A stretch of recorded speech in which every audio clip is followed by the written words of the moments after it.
Please, just stop. That was all Mara could manage to say as she pressed her back against the cold metal of the stairwell door. The hallway lights flickered above her, buzzing like angry insects, casting broken shadows across the concrete floor. His footsteps echoed closer, slow, deliberate, as if he wanted her to hear every step. Mara, he said softly, too softly. The kind of softness that didn't calm. It warned. You should have answered your phone. Her pulse hammered so loudly in her ears she barely heard her own voice. You scared me. He tilted his head, watching her with a stare that didn't blink. Good. Everything about him, Evan, the fifth guy she ever tried to date, felt wrong now. The gentle smile he used to have was gone, replaced by something colder, something hungry for control. He took another slow step forward, and Mara's hand pressed against the door handle behind her, even though she knew it was locked. You don't get to disappear on me, he continued, brushing a hand through his hair like he was trying to keep his temper caged. Not after everything I've done for you. I didn't disappear, Mara whispered. I just needed space. From me. His voice cracked like thin ice. You don't need space from me. He blocked the only exit. Her chest tightened.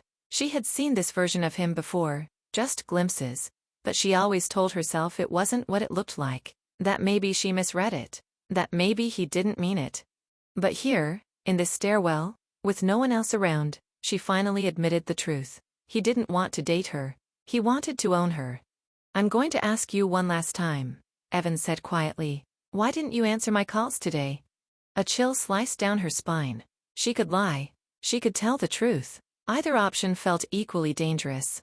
So she said nothing. His jaw tightened, and for a split second, his expression twisted into something that made Mara's stomach drop, like he was imagining something he'd regret later.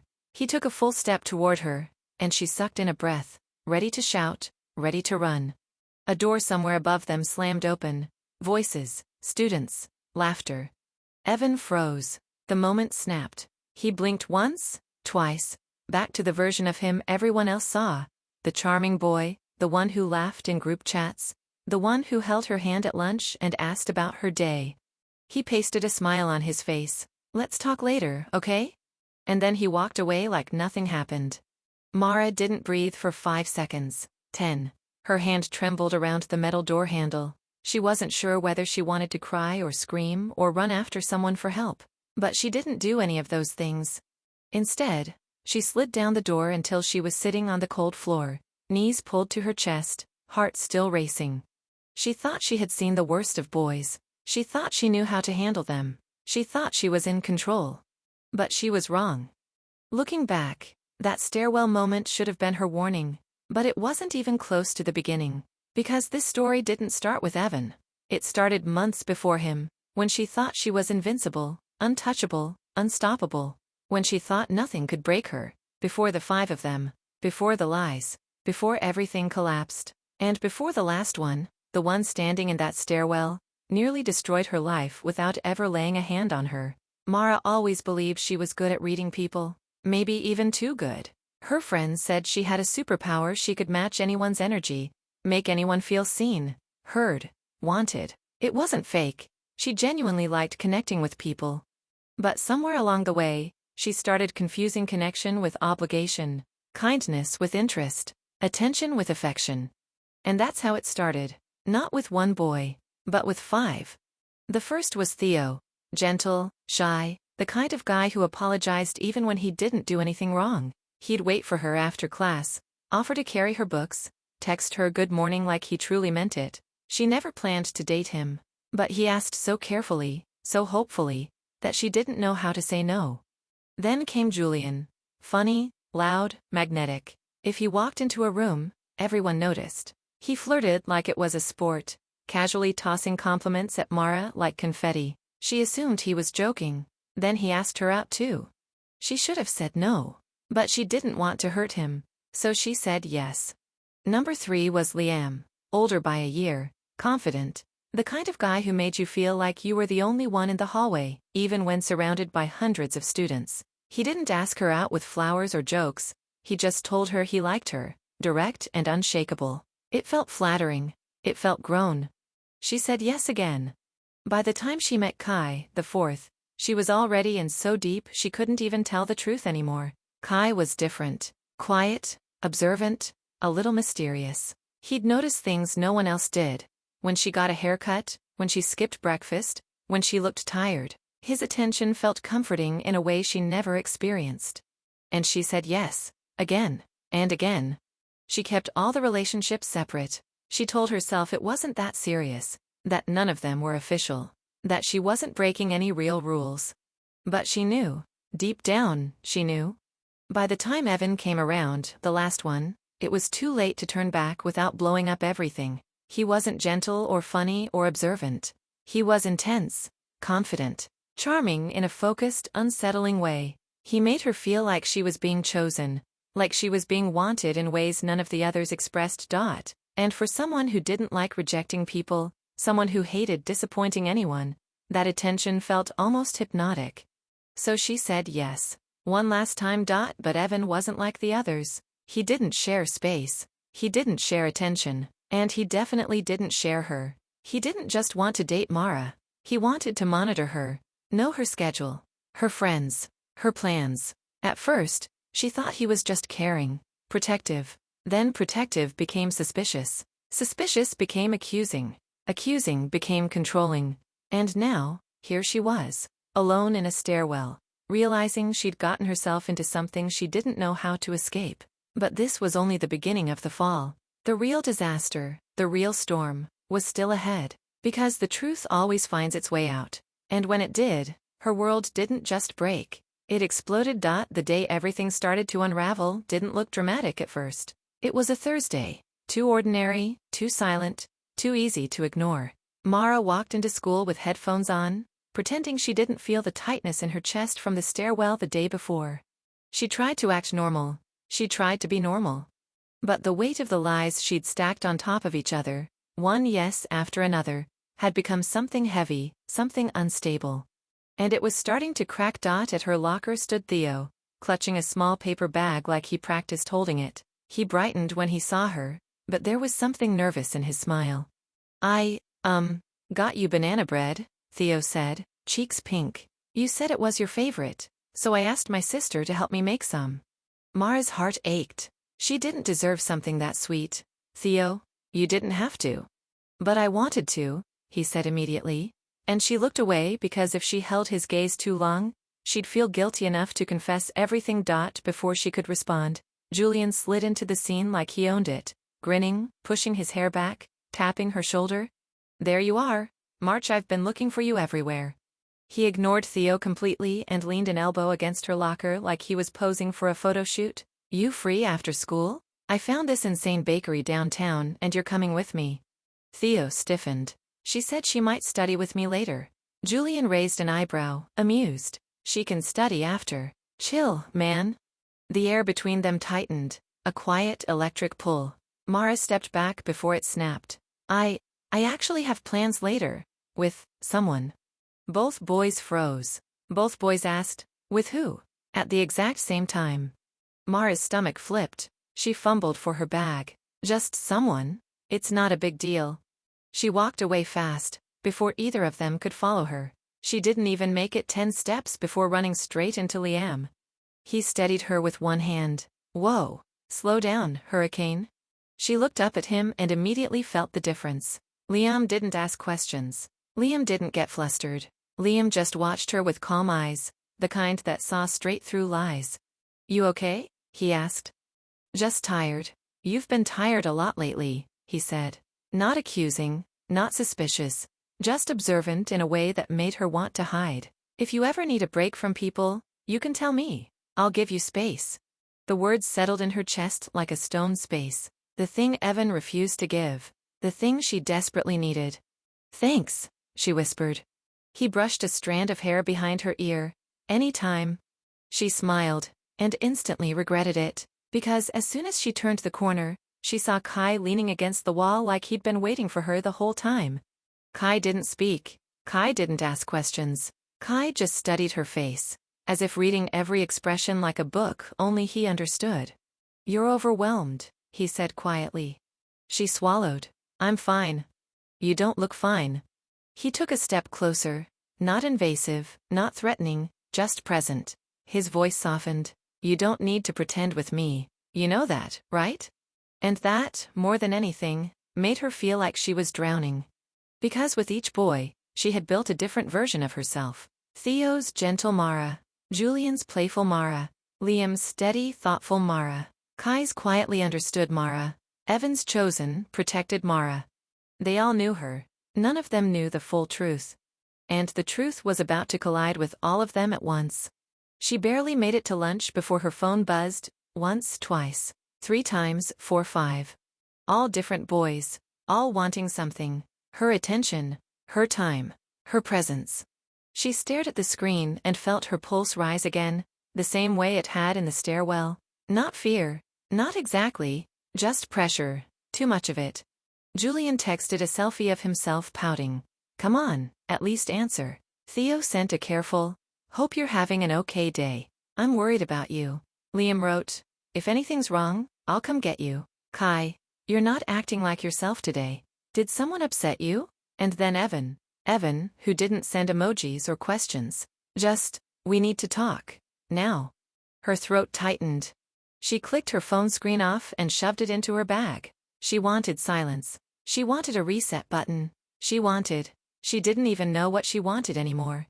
As she stepped into the cafeteria, she instantly saw the problem. Theo, Julian, Liam, and Kai were all sitting at different tables.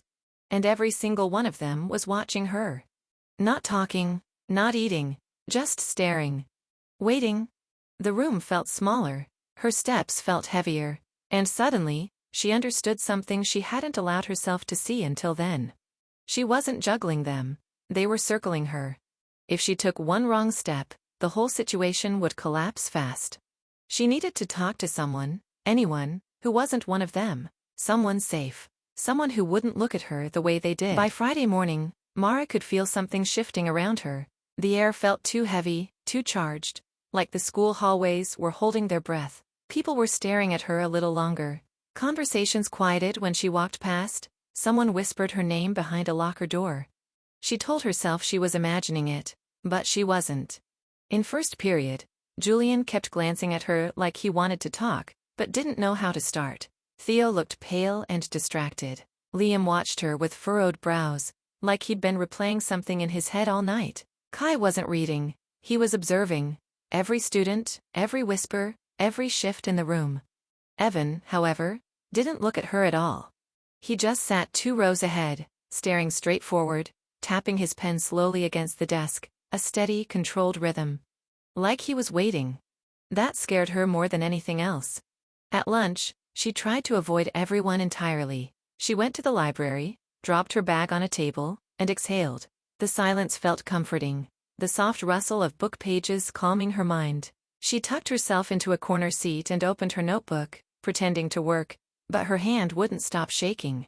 She needed to tell at least one of them the truth. She knew that. Her lies were too tangled, too fragile. But which one? Who would understand? Who wouldn't explode? Julian would turn it into a dramatic scene. Theo would blame himself. Kai would see through every excuse. Liam might actually listen, but he wouldn't stay calm. Evan, no. Just no. Before she could even breathe through the panic, someone slid into the seat across from her. She didn't need to look up. Only one person moved this quietly. Kai. You're hiding, he said simply. Mara closed her notebook. I'm not hiding. You are. He studied her eyes for a long second. And you're scared. Her breath caught. No, I'm. You can lie to everyone else, Kai said gently, but not to me.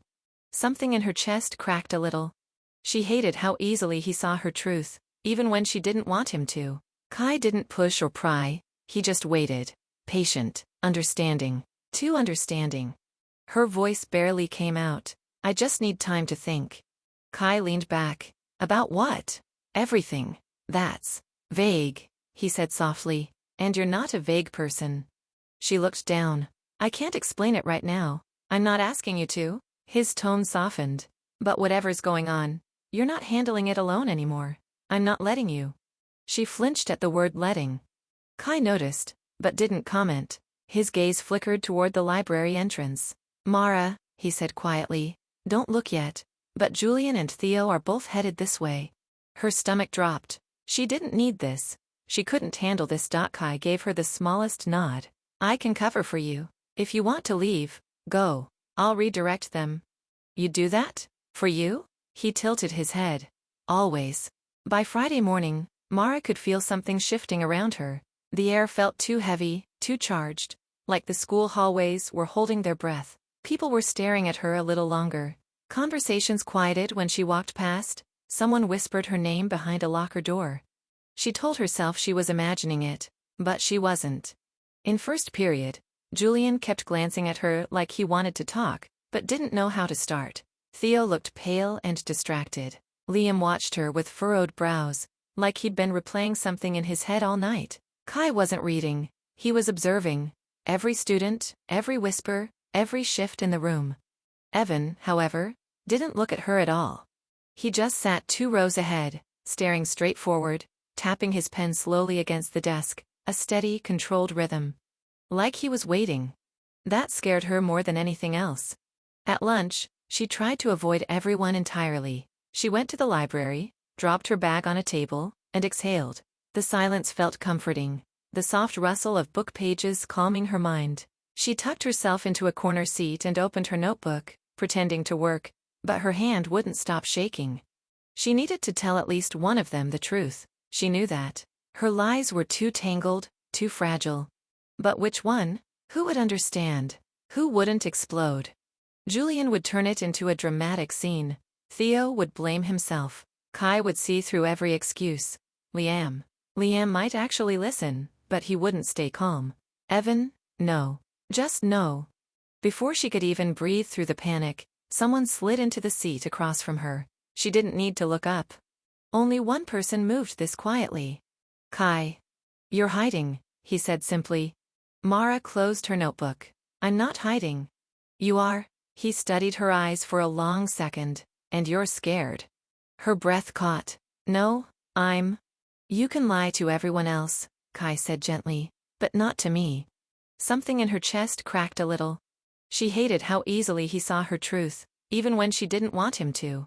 Kai didn't push or pry, he just waited. Patient, understanding, too understanding.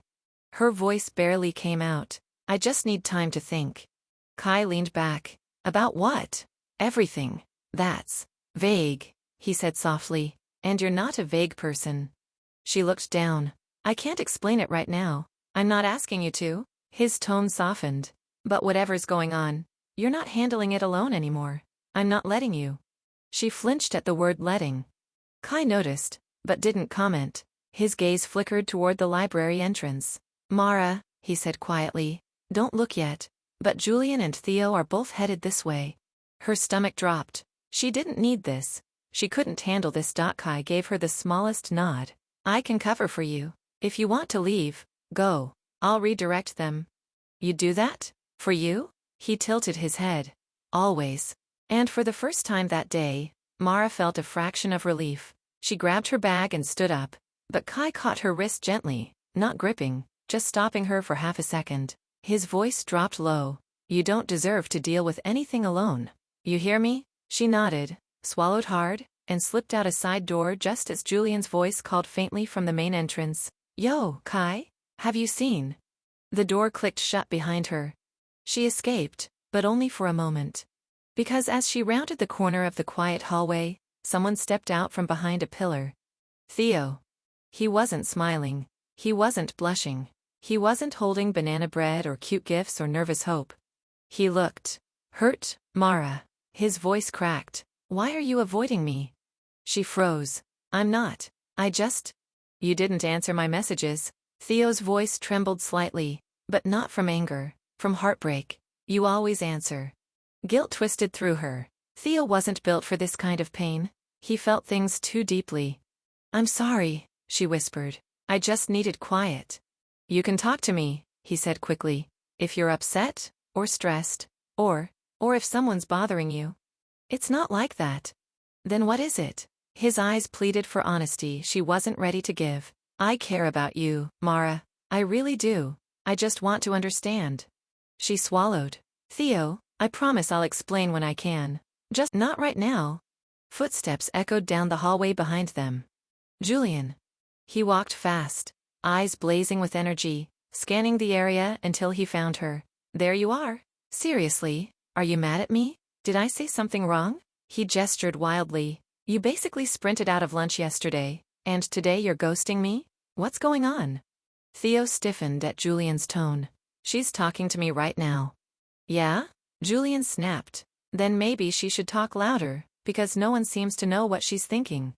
Julian, Mara said, heat rising behind her eyes. I'm not a puzzle you get to solve. He blinked, thrown off. I never said you were. But before she could respond, another voice joined them. Deep, calm, sharp enough to slice the tension. Liam. Mara, he said, stepping closer. Are these guys bothering you? Julian scoffed. Bothering? We're trying to talk to her. Theo's voice wavered. I'm just worried about her. Liam eyed both of them, protective and unshaken. You two need to chill. The tension snapped like a wire pulled too tight. Theo flushed with shame. Julian burned with defensiveness. Liam stood like an anchor. And they all stared at Mara. She felt pressure building again, the hallway shrinking, the oxygen thinning, the lies tightening around her like a net. She couldn't breathe. Then another set of footsteps approached, slow, intentional, unhurried. Evan. He didn't look confused. He didn't look angry. He looked like someone who finally had all the pieces he'd been waiting for. The kind of boy who held doors open and said sorry if he even brushed past you. He wasn't supposed to become anything. He definitely wasn't supposed to become the fifth guy. I didn't even realize that's what was happening. But harmless can be misleading. Quiet can hide shadows. And Aiden had shadows I didn't see until much, much later. The first warning sign was how quickly he memorized me. My schedule. My habits. The way I texted. How long I usually took to respond. What days I hung out with friends. Though I never specified who. He filled in those blanks on his own. Mara. I noticed you weren't online from 4 to 7 yesterday, he said one night. Who were you with? I laughed it off. I was at my cousin's house. I didn't ask where. He replied softly. I asked who. The cafe lights were warm, but I felt cold. Still, I stayed.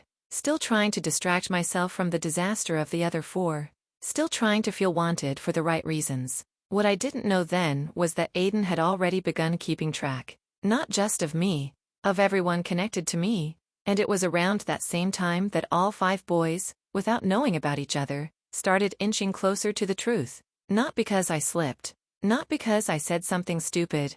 But because the signs of a collapsing secret always show themselves. Dean noticed first. He showed up at my door one afternoon with a hoodie I had left in his car. He wasn't supposed to see Zane walking down my street only a few minutes earlier. He wasn't supposed to notice the way Zane glanced at my front window like he was checking whether I was home. Do you know that guy? Dean asked. Just a family friend, I lied. Yeah? He raised an eyebrow. Because he was staring at your house like he owns it. My stomach twisted. Dean didn't push, but I could feel the shift, a quiet suspicion, like he knew something was off. Then came Theo. He texted me a picture of a drawing I'd done weeks ago, crumpled and thrown outside his gym. Thought this was yours, he wrote. Any idea how it got here? I didn't, but someone had moved it. Someone who knew where I'd been. Someone who wanted Theo to know something. It should have been obvious then that my lies weren't staying in separate corners anymore. But I kept pretending, kept juggling, kept spinning plates I knew were going to fall. And then everything crashed in one night. It was supposed to be simple. One short meeting, a quick conversation, just enough time to tell at least one of them that things needed to slow down, that I needed to slow down. But the universe has a cruel sense of timing. I chose to meet Luca. He was the safest, the most laid back, the one who wouldn't explode or interrogate or grip my arm until it hurt. I chose him because he would listen. Because he wouldn't make things worse. At least, that's what I thought. We met by the Riverwalk, quiet, calm, night breeze carrying the smell of water and distant music from someone's open car window. Mara, what's going on? He asked gently. You seem overwhelmed. I swallowed hard. I just need to tell you something. I'm not proud of it. Luca didn't judge. He leaned against the railing and waited like he had all the time in the world. I opened my mouth to speak, to finally admit one piece of the truth. But a voice behind me cut through the night like a blade. "That's interesting," the voice said. "Because she told me she was staying home." Luca's face dropped. Slowly, painfully slowly, I turned around. Zane. Hands in his jacket pockets. Jaw clenched tight. Eyes locked on me like I belonged to him. "Why are you here?" I whispered. "Better question," he said coldly. "Why are you here?" My throat tightened. "Zane, you shouldn't." "Shouldn't what?" He stepped closer. "Shouldn't ask why my girlfriend is out here with another guy? Shouldn't wonder why you keep disappearing?" "I'm not your girlfriend," I said, voice shaking. Luca's eyes widened. He looked at me like the ground had just cracked open beneath us. But Zane didn't even blink. He just studied my face with a slow, dangerous calm. "You didn't tell him?" he asked softly. "Mara," Luca said, hurt threading through his voice. "What's going on?" I opened my mouth. And then someone else walked up the path. Theo. My heart plummeted. I hadn't seen him at first. He was coming from the opposite direction, gym bag over his shoulder, earbuds hanging around his neck. He froze the moment he saw us.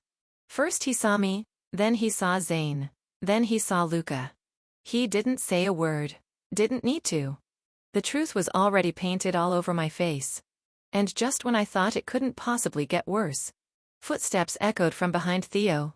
2 more figures entered the glow of the Riverwalk lights. Dean. And Aiden. All 5. All at once. My stomach felt like it was being crushed. My vision flickered. Everything in me screamed to run, to disappear, to dissolve into the night air. But I was trapped. Zane smirked like he had been waiting for this. "Now this," he said, "is interesting." "Mara," Dean said slowly, "why are all of us here?" Theo crossed his arms. "Actually, I'd like the answer too." Luca stepped beside me, quietly protective. "You don't need to gang up on her." Aiden didn't say anything. He just stared at me. Not angry, not confused, just knowing, like he had been waiting for this moment all along. I felt the world close around me. 5 sets of eyes, 5 different emotions, one giant, unstoppable disaster. I inhaled shakily. "Okay," I whispered. "Okay, I'll explain everything." But someone else reached me first. Aiden stepped forward, his voice unnervingly calm. "No, Mara," he said. "I think I should explain for you." My blood ran cold. He smiled like my fear was something sweet. Not in words. A chill ran down my arms. Luca finally spoke, voice shaking. "You're twisting things. She was overwhelmed, yes. But you're making it sound like she used us." Zane stepped forward, chest puffed. "She did use us." "Enough," Theo snapped. "Everyone shut up and let her breathe." For a moment, a tiny sliver of space opened, enough for air to enter my lungs again. But Aiden wasn't done. He turned to face me directly. "Mara," he said softly, "tell them why you kept us all. Tell them why you didn't let go of any of us." My stomach lurched. "Stop. Tell them," he insisted, calm but unyielding. "Tell them what you told me in the cafe." My heart pounded violently. Because I hadn't told him anything. Not like that. Not the way he was implying. "Aiden," I said quietly, "you're lying." Dean's eyes shot up. "He's lying?" Aiden didn't flinch. "I'm telling the truth. You came to me because you didn't feel safe with the others." "Safe?" Zane echoed, offended. "Safe from what?" Aiden looked at Zane with a hint of a smile. "From you, mostly." Zane surged forward, but Theo grabbed him. "Don't. Not here." Aiden kept going, voice calm, almost gentle. "She said you were controlling, that you followed her around, that you watched her house." Zane froze mid-step. Luca placed a hand on the railing like he needed support. "Mara, did you say that?" I shook my head, tears burning my eyes. "No, I didn't." But suddenly they were all looking at Zane. At his temper. At the way he showed up unannounced. At the grip on my wrist Theo had seen. And in that crack, in that moment of distraction, Aiden stepped deeper into control. "See?" he said quietly. "She couldn't tell you the truth because she was scared of how you'd react." Zane's face turned red. "You're manipulating her." Aiden didn't blink. "Or telling the truth you refused to hear." The tension thickened. Electric. suffocating, ready to snap. I felt trapped between 5 storms colliding, all different, all dangerous in their own way. And Aiden was the eye of it all. Theo finally spoke, voice low, steady. Why did you bring all of us here, Aiden? Aiden's expression barely shifted. Because she needed help. Help? Dean repeated. You think this is helping? Aiden's gaze stayed locked on me, unblinking, possessive. She needed everything out in the open, he said. So she can finally be honest. So she can stop lying.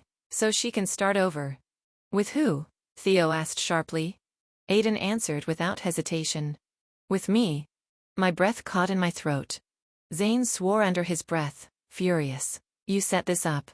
Dean stepped back again, realization dawning. He did. He orchestrated all of this. Luca looked sick. Aiden, you followed her, didn't you? Aiden smiled softly. I paid attention. Theo shook his head. That's not attention. That's obsession. But Aiden didn't look at Theo. He looked at me. Only me. Mara, he whispered. This ends tonight. A cold wave crashed through my body. What ends? I whispered. All the chaos, he said. All the secrets. All the people pulling at you. His voice softened, but the softness was worse than anger. You don't need them, he murmured. You only need someone who will protect you from all the noise. My heart thudded painfully. Aiden, Luca said slowly. You're scaring her. He blinked, once, finally shifting his eyes away from me. I'm scaring her? He repeated. Numb. No, I'm the only one who's been looking out for her. Nobody spoke. Not for several seconds. The air between us was sharp and tense. Aiden inhaled, then turned to the others. You all think you care about her, he said. But none of you noticed she was drowning. Then he looked at me again. But I did. The world tilted. And for the first time that night, I was genuinely afraid. Not of Zane. Not of Theo's anger. Not of Dean's confusion or Luca's heartbreak. I was afraid of the boy who didn't raise his voice. Who didn't lose his temper. Who planned every step like a quiet, perfect storm. Aiden had been watching me long before I ever noticed him. And now he wasn't going to let go. For a moment. None of them spoke.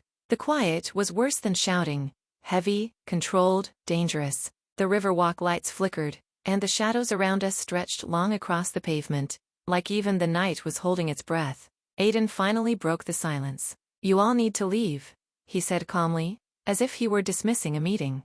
I'll take Mara home. My pulse stopped. Zane stepped forward immediately. Like hell you will. Theo moved too, placing himself between Aiden and me. You're not taking her anywhere. Luca didn't speak. He just shook his head, disappointment etched all over his face. He was usually the quiet one, the peaceful one. But now he looked like he was holding back something sharp. Dean crossed his arms slowly. Aiden, back up. Aiden didn't look intimidated. He didn't even look annoyed. His eyes flicked to each of them, studying them like they were chess pieces on a board he'd already memorized. You don't understand, he said softly. She's overwhelmed. She needs one person, not 5 fighting for her attention. Overwhelmed because you dragged us all here, Theo snapped. Aiden tilted his head, perplexed. I dragged you? Or did you all come because you were already suspicious? Dean's expression shifted. Okay, but how did you even know where each of us would be? Aiden's smile was faint. Patterns. A cold shiver ran down my spine. Patterns? That one word said too much. How long have you been watching her? Luca asked, voice low. Aiden didn't answer. He didn't need to. The silence was enough. Zane took 2 slow steps toward him. You've been following her. Aiden blinked once, the smallest movement, but it gave him away. Theo clenched his fists. That's why her stuff keeps showing up in random places. You're the one moving her things. Aiden's jaw twitched almost imperceptibly. I did what I needed to do to keep her safe. Safe? Zane barked. You mean cornered? Aiden turned his full attention to him. Someone had to watch her. You were too busy trying to control her. You scared her. I didn't scare her, Zane snapped. You're twisting everything. But Aiden wasn't listening. He was focused on me again, his voice lowering into something that was meant to sound comforting, but felt like a trap closing. Mara, they don't understand what you've been dealing with, he murmured. But I do. I'm the only one who paid attention. The only one who saw how much you were struggling. My breathing became shallow. I wasn't just overwhelmed anymore, I was cornered emotionally. Every direction felt wrong. I took a small step back. Aiden noticed instantly. Don't, he whispered, eyes tightening. Don't pull away from me. Luca stepped in front of me so fast, Aiden flinched. She doesn't want you near her. Aiden's voice softened even further. Mara, tell him that's not true. I swallowed hard. Aiden, stop, please. Those 2 words changed everything. He froze. Not dramatically, not in shock. Just paused. Like a machine processing unexpected input. Zane exhaled sharply. Finally, she said it. Theo looked at me with a gentleness I didn't expect. You don't owe him anything. Aiden blinked, slowly, once. You're confused, he said, almost whispering. You're just overwhelmed by all these voices. They're clouding you. That's enough. Luca put an arm out, protective. But Aiden didn't raise his voice. He didn't step forward. He didn't lash out. Instead, he did something worse. He spoke with absolute certainty. She'll calm down, he said. She always does. Something inside me broke open at the casual confidence in his tone. The assumption that my reactions were predictable, manageable, controllable. No, I said, voice trembling but firm. Not this time. Aiden's expression cracked, a micro-expression, barely visible but unmistakable, disbelief.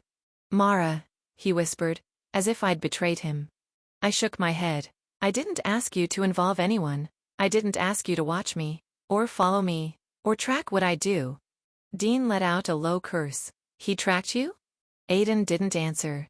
I continued, my voice shaking harder. You made everything worse. Aiden inhaled sharply, the first real break in his composure all night. Mara, he said slowly, you don't know what you're saying. I do, I whispered. I don't want this. I don't want you deciding things for me. Zane crossed his arms. You hurt her. Theo nodded. It's done, Aiden. But Aiden wasn't looking at them anymore. He was staring at me, eyes glossy with something I couldn't decipher, fear, obsession, rejection, a mix of all 3. You don't understand, he murmured. Without me, they'll hurt you. They'll tear you apart. No, I said firmly. Without you, I'll finally be able to breathe. It was the truth, and it hit him like a slow, silent punch. He didn't yell. He didn't argue. He just went still. The kind of stillness that made every nerve in my body tighten. Because stillness meant calculation. Stillness meant deciding what to do next. And Aiden was always thinking 3 steps ahead. Finally, he spoke. Voice soft, eerie, too calm for the moment. If that's what you think you want, he said. Fine. My heart pounded. But you'll see, he continued. They won't protect you. Theo stepped forward. We are literally doing that right now. Aiden ignored him. And when everything falls apart, he said quietly, when they walk away, I'll still be here. No, I whispered. You won't. His eyes flicked down for a second, just one. And when he looked back up, something had changed. Something dark. Something resolved. Okay, he said, if that's how you want it. He turned and walked away. Not fast, not slow, just steady. Zane exhaled shakily. What the hell was that? Theo looked at me. Are you okay? Dean rubbed the back of his neck. That guy gives me chills. Luca placed a hand on my shoulder gently. You're safe now? But even as they spoke, even as they surrounded me, even as I breathed in the cool night air, I knew the truth. Aiden wasn't gone. Aiden didn't give up. Aiden didn't get embarrassed. He was planning. And plans like his don't end with someone walking away. They end when they get what they want. Or when something breaks. The days that followed were the quiet kind of terrifying. Not the loud chaos of 5 boys arguing on a riverwalk. Not the heartbreak or confusion or panic. A different kind of fear. The kind that made me check behind me on my way home. The kind that made every notification on my phone feel like a warning. The kind that made the silence in my room feel watched. Aiden didn't text. He didn't call. He didn't ask for closure.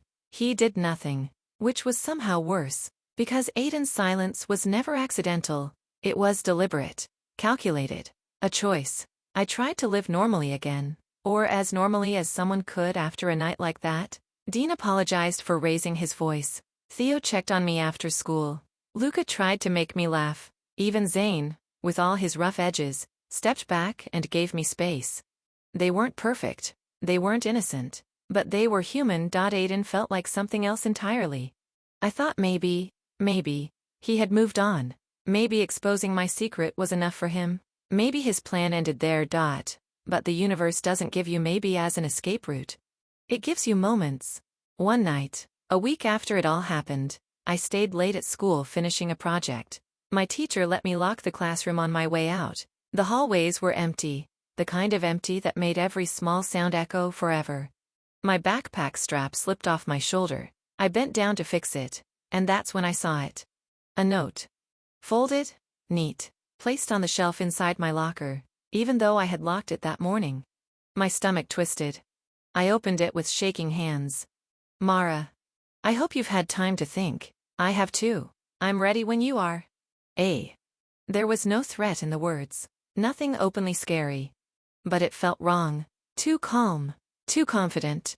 Like he knew something I didn't. A sound echoed down the hall. A shoe scuff. Soft, slow. I turned sharply, heart pounding so hard it shook my breath. Theo stood at the end of the hallway. I almost collapsed in relief. What are you doing here? I asked. He jogged over. I could ask you the same thing. I saw your light on through the window. Thought you shouldn't walk home alone. I swallowed the fear that hadn't fully left my chest. Did you see anyone else around? Theo's brows furrowed. No. Why? I didn't show him the note. Not because I wanted to hide it, but because some instinct in me said it wasn't safe to involve him. Not yet. Not until I understood what Aiden wanted. Just nervous, I said quietly. Theo's expression softened. Then let's get out of here. We walked home together. He talked about normal things, soccer practice, his annoying younger brother, how his headphones broke again, and I nodded along, grateful for the distraction. When I finally reached my front door, Theo lingered a moment. You're strong, you know, he said. Stronger than any of us realized. I smiled weakly. I don't feel strong. Feeling strong isn't the same as being strong. Then he left. I held onto his words like a rope. But that night, another note appeared. This time under my window. Then one slipped under my door. Then one taped to my mailbox. None of them dramatic. None of them angry. Each one only said, whenever you're ready. It was patient obsession, quiet surveillance, a trap with velvet edges. By the fourth note, I knew I couldn't ignore it. Not anymore. I didn't want the boys involved, especially not Zane, who would explode, or Theo, who'd try to fix things violently, or Dean, who'd panic and make everything worse. No, this needed to end with me. So the next afternoon, before anyone else could follow me or check on me again, I texted Aiden. Meet me at the Riverwalk, sunset. He replied instantly. I knew you'd understand. I didn't.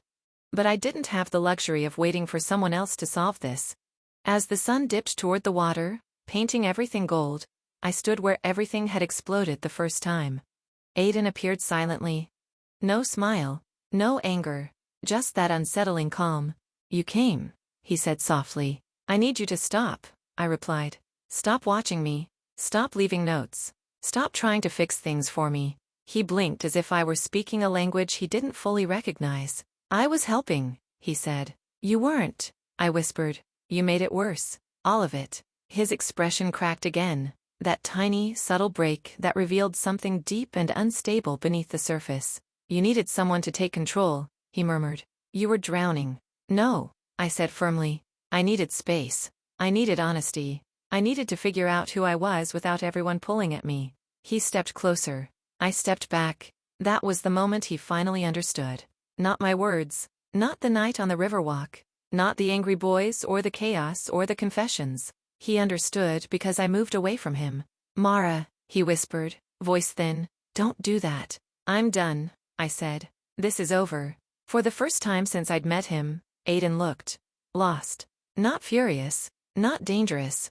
Just empty. I thought, he said quietly, I thought we were the same. Both misunderstood. Both unseen. We're not, I said gently. You don't understand me. You understand who you want me to be. Aiden inhaled shakily, like he was trying not to break. Then he straightened. And something shifted. You're right, he said. This needs to end. I tensed. But then, unexpectedly, he stepped back. Not toward me, away from me. You won't hear from me again, he said softly. I studied him, searching for the twist, the trick, the trap. There wasn't one. Just a boy who had mistaken obsession for love, control for care, silence for safety, and finally realized he'd lost. Goodbye, Mara, he whispered. He walked away. This time he didn't look back. And just like that, the storm that had been squeezing my life shut, loosened. Days passed. Then weeks. No notes. No messages. No shadows outside my window. Dean drifted away naturally. Zane apologized and left me alone. Theo smiled at me in the hall, but didn't push. Lucas stayed my friend, carefully, respectfully, quietly. And me? I learned to breathe again. To walk without looking behind me. To answer only the messages I wanted to answer. To choose silence when I needed it. To choose myself. One afternoon, sitting alone by the river, I finally understood the lesson buried beneath the chaos. Being wanted isn't the same as being valued. Attention isn't the same as safety. And love, real love, isn't loud, or controlling, or watching from the shadows. Love is freedom. And for the first time in a long time, I was free.